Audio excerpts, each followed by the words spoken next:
पास एक एसर का मदरबोर्ड आया हुआ है जो नो पावर में होता है।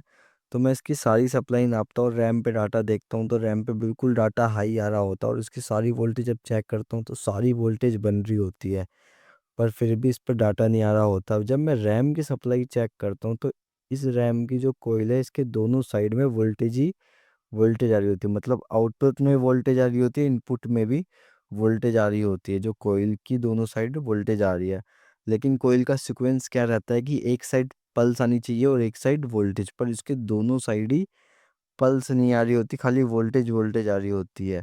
तो इसी को चेक करेंगे, लेकिन सबसे पहले हम चार्ज जो इसकी रैम आईसी है उसकी रिक्वायरमेंट चेक करेंगे। तो मैं इसकी रैम आईसी की सारी रिक्वायरमेंट चेक करता हूँ, तो सारी रिक्वायरमेंट ओके होती है। तो मेरा सेकंड स्टेप ये रहेगा कि मैं सबसे पहले इसके मॉसफेट चेंज करके देखूं कि इस मॉसफेट से भी बहुत दिक्कत होती है, क्योंकि मॉसफेट आईसी के गेट से कनेक्ट होता है। तो उसके चक्कर में भी ये डैमेज हो जाता है कि लीक हो जाता है मॉसफेट, जिसके चक्कर में पल्स नहीं बनती। तो सबसे पहले मैं मॉसफेट चेंज करके देखूंगा कि बोर्ड में क्या कंडीशन होती है। तो मैं मॉसफेट चेंज करके मदरबोर्ड को दोबारा ऑन करता हूँ, तो देखो इसकी एक साइड तो पल्स आ रही है, और इसमें हम रैम पे डाटा देखेंगे तो रैम पे प्रॉपर डाटा आने लग जाता है।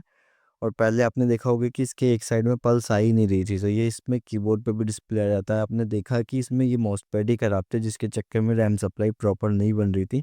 Thanks for watching.